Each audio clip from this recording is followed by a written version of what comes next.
Welcome back to Sunrise. Today, continuing our focus on tackling graft. So, Mr. Emmanuel Anene, you were making a point. Could you go ahead and complete your train of thought?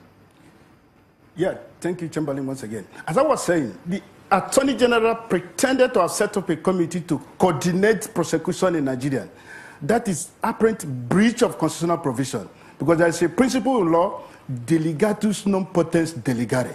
A delegate cannot subdelegate his power without express authority. And Section 174, subsection 2 of 1999 Constitution expressly provided that Attorney General shall exercise his power under subsection 1 by himself or officers in his department. Officers in his department stressed. Now, this committee, what is it for? You have Presidential Advisory Committee Against Corruption.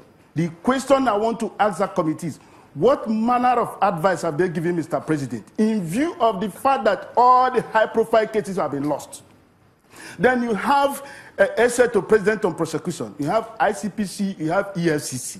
What happened to these committees, and what manner of advice are they giving Mr. President? Now, what you have is media war, media trial. Mr. Idasuki said Mr. Idasuki embezzled 2.1 billion. The former First Lady owned the whole of Abuja. Now, there is no trial going on because EFCC lack apparent capacity to prosecute anybody. Now, if you look at what happened, like the report you just read, over 400 billion embezzled between 2015 and 2016. Nobody would have believed that one kobo will miss under Buhari.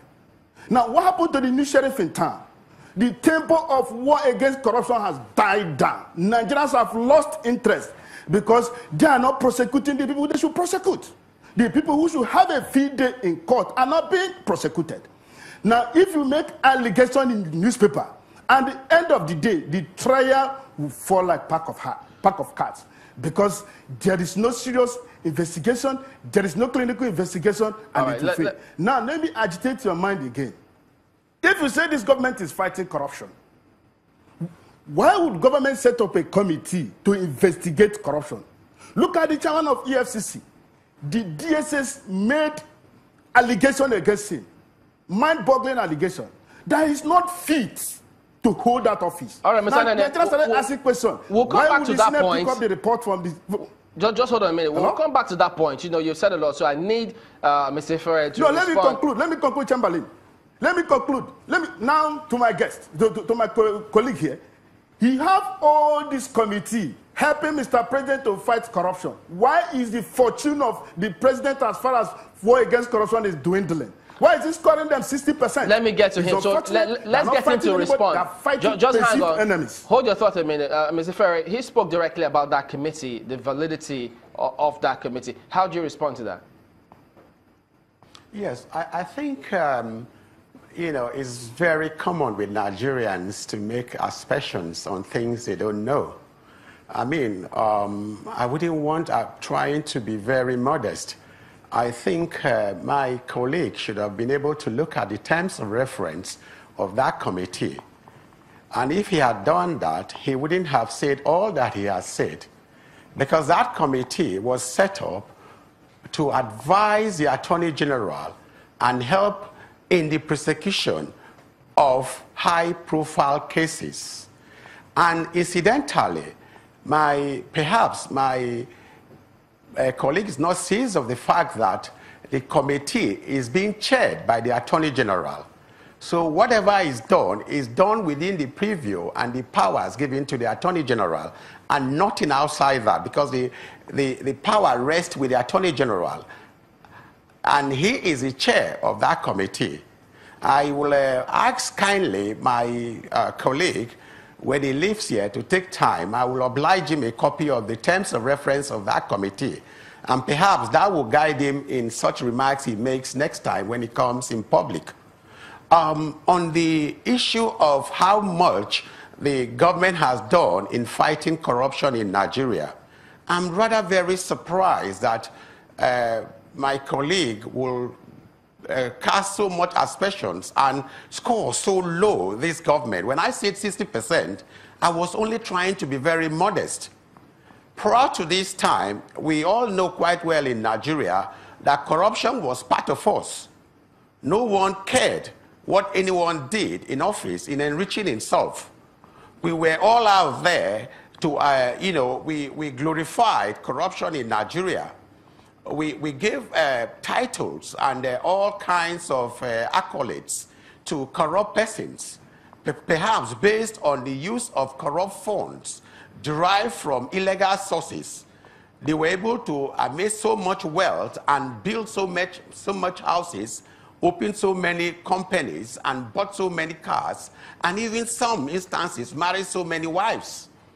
But to us in Nigeria, no one saw anything wrong with that. But I tell you, and I tell you, if you set your mind, and if you're quite objective, you would see that since this government came into place, people have kept a very low profile in Nigeria. I have been in occasions where I visited, and people told me, I mean, it was completely different from what was in Nigeria prior to the coming of this government. People were careful. People were not out to flaunt wealth. And even in offices now, I'm not saying, if you remember, when I started, I said it is practically impossible to eradicate corruption totally in any given society. I'm not talking about just Nigeria alone. I mean any country, be it America, be it Europe, or anywhere else in Asia. Excuse me. We do have incidents of corruption in all of these countries. So we cannot wake up overnight and think somebody will come and completely eradicate corruption, something that has been with us all our lives. Mr. Ifere, in this country. My apologies. Let me just butt in here. If the committee such as yours, you remember National Prosecution Coordinating Committee, you have the PACAC on the one hand, you also have EFCC, ICPC, and other agencies to fight this corruption under this government, as you rightfully said. But why then, even after having all these bodies to fight corruption, the corruption perception index is highest than ever? I don't know where you got your figures. I'm never based on speculative, figures that are being given. Where did you get that figures that corruption is even higher than it were before, if I may ask? How did you arrive at that? It's there. It's there just about in reports that we've had, in research that have been done, even from agencies that are looking at this. What authority, please? Please go ahead. I'm just asking you, despite the agencies that you have, you see, why does it seem that the corruption perception index is higher today? Well, I'm not going to base it on that. The premise you based it is completely neither here nor there, and it's something that's not acceptable. Because if you had told me the authorities that arrived at that index, I'll be able to tell you exactly what we have now. But since